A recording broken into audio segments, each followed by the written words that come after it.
Année de formation d'éducateur spécialisé à l'Ascoria, site de Rennes. Je suis actuellement en stage à l'IME d'Entrain, en Ille-et-Vilaine, et j'ai fait mon stage de première année à l'EHPAD, donc établissement d'hébergement pour les personnes âgées dépendantes, à Château-Giron, les Jardins du Castel, toujours en Ille-et-Vilaine. Bonjour, Catel Baudin, donc je suis formatrice et l'auteur du groupe que nous représentons avec Maxime.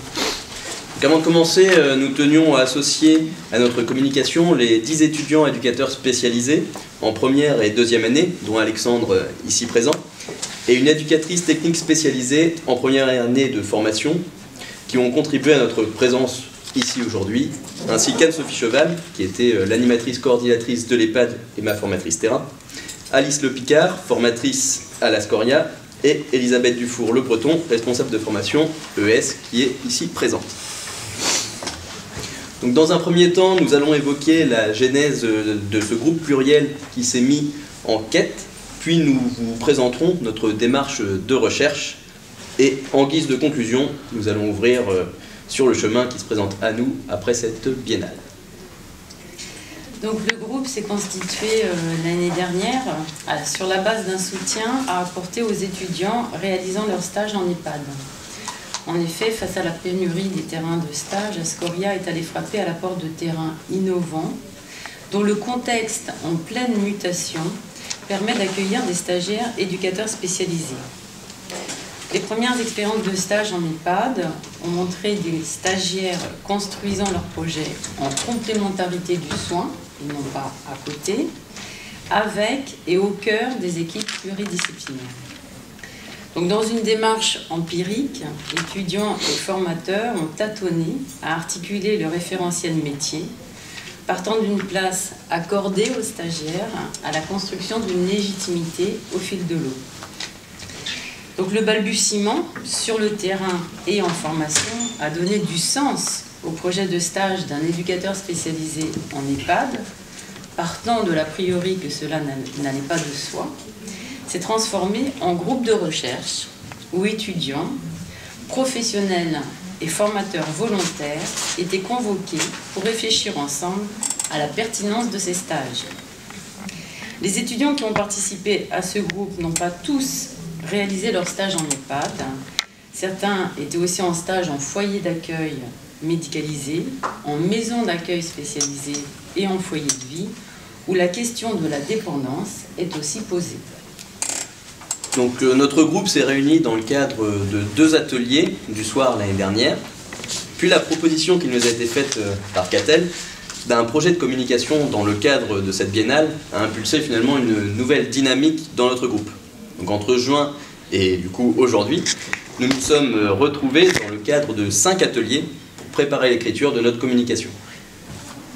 Notre enquête est partie du constat que partageaient les professionnels de terrain aux stagiaires d'une évolution des personnes accueillies en EHPAD depuis plusieurs années.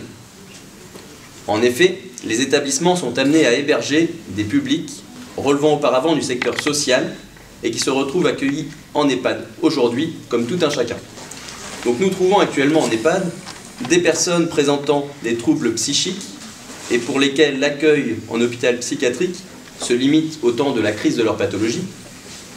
On trouve également des personnes handicapées vieillissantes, où l'espérance de vie de ces dernières ayant reculé avec les progrès de la médecine et de l'accompagnement que nous leur proposons, qui est du coup plus adapté. Des personnes en situation de fragilité et de précarité, alternant des épisodes de vie dans la rue et en structure d'hébergement. Des personnes issues de l'immigration, qui pour certaines sont coupées de leur pays après toute une vie de travail en France, qui se retrouvent isolés socialement. On trouve également des personnes souffrant de pathologies telles que la maladie d'Alzheimer et des troubles associés. En préambule des recommandations sur la qualité de vie en EHPAD, l'ANESM précise: les publics accueillis présentent des profils diversifiés, différents degrés de dépendance, des pathologies multiples et variées, des parcours et des environnements spécifiques, des différences socio-économiques et culturelles. Autant de caractéristiques qui renvoient à des attentes et des besoins divers et des manières d'habiter l'espace et de cohabiter avec les autres sensiblement différentes. Est-ce donc la cohabitation de personnes différentes qui risque de poser problème, ou est-ce la standardisation de la prise en charge qui est là en question? L'ANESM constate et rappelle la culture professionnelle d'une grande partie des professionnels en EHPAD est de culture sanitaire, alors que la mission de l'EHPAD, structure médico-sociale, est la mise en place d'un accompagnement global de chaque personne. La nécessité de développer des compétences concomitantes aux soins afin de répondre aux besoins singuliers des personnes, tout en favorisant une cohabitation harmonieuse, ouvre une piste pour l'éducateur spécialisé dont l'accompagnement se situe entre approche individualisée et vivre ensemble. Mais faut-il limiter cette ouverture au fait que les publics accueillis en EHPAD évoluent et qu'ils relèveraient d'un accompagnement plus spécialisé? Charlotte Erfray, dans son ouvrage intitulé « La vieillesse en analyse », distingue le vieillissement, qu'elle définit comme un processus inhérent à toute existence, de la vieillesse, qui est un moment spécifique du temps existentiel. Ainsi, si l'on considère que la vieillesse est une étape de la vie, comme l'enfance, l'adolescence, l'âge adulte, et non une terminaison, l'accompagnement éducatif de la personne durant cette période ne prendrait-il pas tout son sens dans un projet de vie, même à court terme? Les EHPAD sont des établissements du secteur médico-social et sont donc soumis à la loi du 2 janvier 2002, que vous connaissez tous, qui préconise, à travers le projet individualisé, de prendre en compte à la fois le projet de vie de la personne, son état de santé, son autonomie dans la vie quotidienne, son environnement familial et social, ses ressources, ses capacités, ses incapacités. Cette piste amène notre groupe à s'interroger sur la complémentarité des métiers d'animateurs et d'éducateurs spécialisés dans la construction du projet individualisé des personnes. L'animateur axe plutôt son action sur le collectif en prenant en compte les besoins de chacun, dans le cadre de projets d'activité où il mobilise les envies et les ressources des personnes, le maintien des acquis dans le lien entre l'intérieur et l'extérieur. L'éducateur spécialisé, quant à lui, allie aussi une approche individuelle et globale de la personne centrée sur la question du projet. Il prend en compte le désir de la personne, ses besoins et ses capacités en corrélation avec les contraintes du soin et de la vie quotidienne dans l'institution. Le référentiel métier précise que l'éducateur spécialisé aide au développement de la personnalité et à l'épanouissement de la personne par des pratiques collectives. Joseph Roussel, dans son ouvrage intitulé « Le travail d'éducateur spécialisé, éthique et pratique », insiste sur le fait que l'activité est ce qui met en marche un sujet désirant. C'est ce qui le pousse à agir sur l'environnement. Il situe donc l'accompagnement de l'éducateur spécialisé du sujet vers ce qui l'entoure. Et il poursuit: l'activité est donc facteur de structuration du sujet et de son rapport au monde. La complémentarité des métiers tient peut-être à cette vigilance. L'animateur en gérontologie renforce auprès des personnes âgées les moments de joie, de rencontre, d'échange. Il encourage l'expression, la créativité et l'épanouissement des individus par des techniques diverses. L'éducateur spécialisé, dans une fonction de coordination, est le garant de la mise en œuvre du projet individualisé et de la cohérence des activités proposées à la personne. Thibault était aide-soignant en EHPAD avant de rentrer en formation d'éducateur spécialisé. Il nous fait part d'un atelier où sa fibre éducative vibrait déjà dans son accompagnement auprès des résidents. J'ai proposé à 4 personnes de participer à des ateliers sur la mémoire et le souvenir. L'objectif était le maintien des facultés cognitives. Dans un premier temps, les 4 personnes devaient terminer le proverbe que je commençais à leur dire. Ensuite, la seconde consigne était de relater un fait de vie qu'ils se remémoraient en lien avec le proverbe. Lors de l'évocation de souvenirs, une des résidentes nous a raconté des récits de sa vie lorsqu'elle était jeune fille. Cela donnait lieu à de très bons échanges entre les personnes. Cette activité ne correspondait pas réellement à mes missions en tant qu'aide-soignant. J'ai pu la réaliser car à cette période-là, nous étions en nombre suffisant pour proposer des ateliers de façon ponctuelle. Dans cette expérience, les personnes, en racontant leur histoire, ont appris à se connaître, à partager des sentiments communs, et ce faisant, stimulaient leurs facultés cognitives. Thibault constate, avec le recul et les apports de sa formation actuelle, que l'atelier improvisé partait d'un bon sens, mais qu'il s'est confronté à ses propres limites. Il ne situait pas cette activité dans un projet plus global où les résidents se construisaient une histoire commune pour un mieux vivre ensemble. Il ne pouvait pas faire le lien avec une approche plus individualisée qui aurait pu donner du sens à l'atelier pour chacun des résidents. Sur la complémentarité des métiers d'animateur et d'éducateur spécialisé, notre enquête s'est poursuivie dans le cadre d'un atelier qui s'est déroulé au sein de l'EHPAD où je faisais mon stage et le lieu de travail d'Anne-Sophie Cheval. La réflexion se recentre alors sur des questions liées au quotidien, support privilégié de l'éducateur spécialisé, ordinaire mais non moins banal dans la relation à la personne. Les désirs et les besoins individuels des personnes sont évoqués par les uns et les autres à partir des expériences de chacun en EHPAD, MAS, femmes et foyers de vie. À la façon d'un inventaire à la Prévert. L'épreuve de la perte d'autonomie. Les libertés individuelles. L'espace intime et le collectif. La sexualité. La vie de couple. La sécurité. L'alcool et la cigarette. L'animal de compagnie. La solitude. Le lien avec les familles. L'accompagnement au deuil sont partagés et questionnés en lien avec la vie en institution. La visite de l'EHPAD a permis d'incarner les questions débattues, de rendre palpable la nécessité d'être dans l'accompagnement, dans la considération de la personne et non seulement de la personne âgée. La visite de l'EHPAD nous a aussi confrontés au quotidien d'un lieu de vie et dans nos têtes résonnait un des items du référentiel métier de l'éducateur spécialisé. L'éducateur spécialisé, je cite, accompagne la personne ou le groupe dans la construction de son identité et de sa singularité dans le respect le plus large possible de ses choix et de son intimité.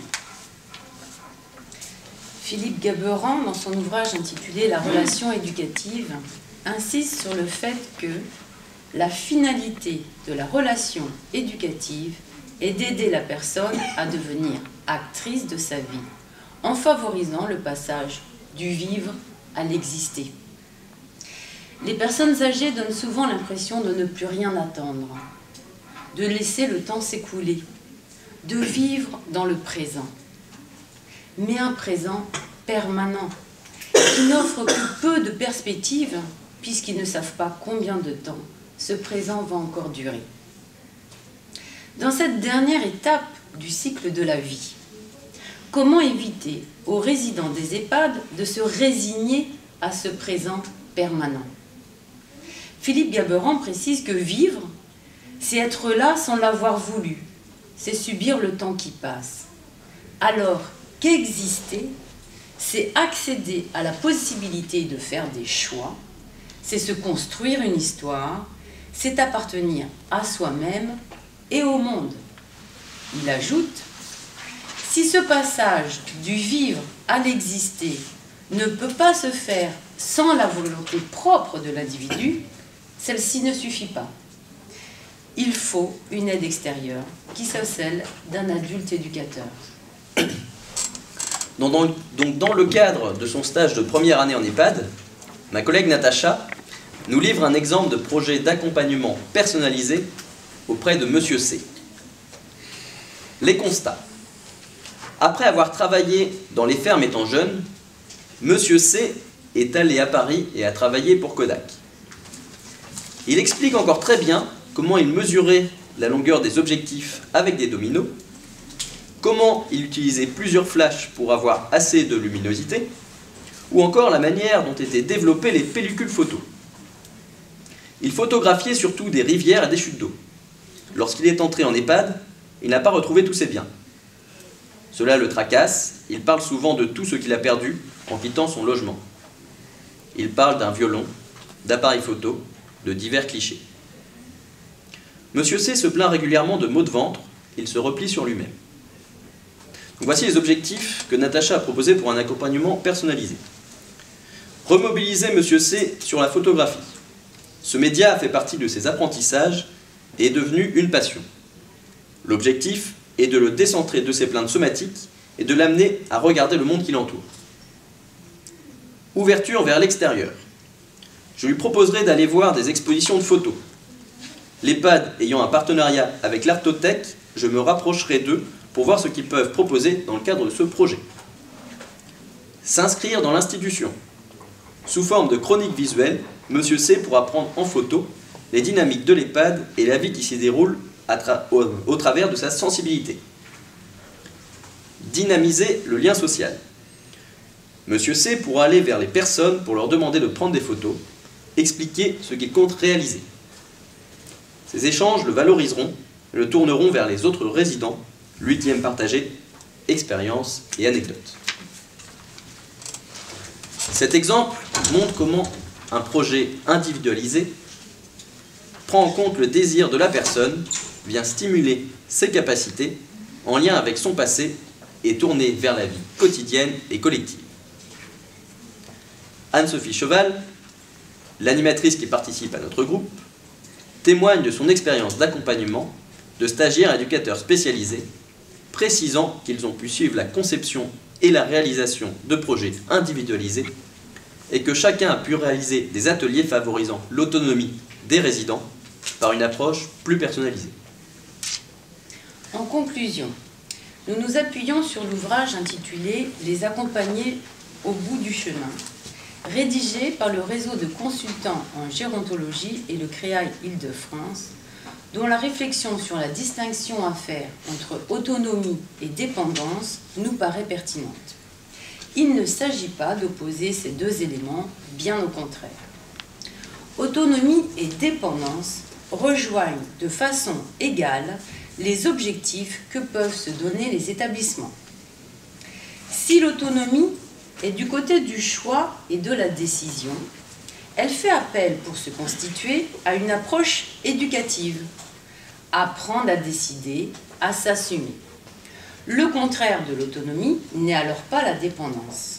En effet, on peut être dépendant par l'incapacité à vivre seul ou à réaliser les gestes de la vie quotidienne et autonome dans sa capacité à décider et à assumer ses choix et ses prises de risques. Notre démarche de recherche est en cours. Mais à cette étape de notre réflexion, nous retenons que prendre soin des personnes accueillies en EHPAD ne relève pas seulement d'une prise en charge médicalisée et d'une hôtellerie adaptée. Il ne s'agit pas d'ajouter des années à la vie, mais bien d'ajouter de la vie aux années. La mise en œuvre du projet de l'établissement et l'engagement des professionnels y contribuent. Mais la société prend-elle en compte l'importance de cette dernière partie de la vie? L'allongement de l'espérance de vie amènera peut-être un changement dans la considération des besoins et l'évaluation des moyens humains à se donner. Cet enjeu est un levier pour l'échange de compétences complémentaires entre le soin, l'animation et l'accompagnement éducatif dans une approche globale de la personne. Notre démarche de recherche est aussi une aventure de coopération entre stagiaires, professionnel de terrain et formateur où chacun apporte ses compétences et le point de vue des uns est complémentaire avec celui des autres. Notre cheminement n'est pas fini. Notre groupe s'attachera donc à poursuivre la réflexion autour du référentiel métier de l'éducateur spécialisé en lien avec les missions d'un EHPAD. Cette formalisation appellera un questionnement lié aux identités professionnelles qui viendra, ou non, consolider la reconnaissance de compétences dans un secteur d'avenir. En plus des organisateurs de la Biennale et de votre attention, nous tenons à remercier Jessie, Florent, Hélène, Tiffaine, Alexia, Thibaut, Natacha, Alexandre, Christophe, Alice Elisabeth et Anne-Sophie. Merci.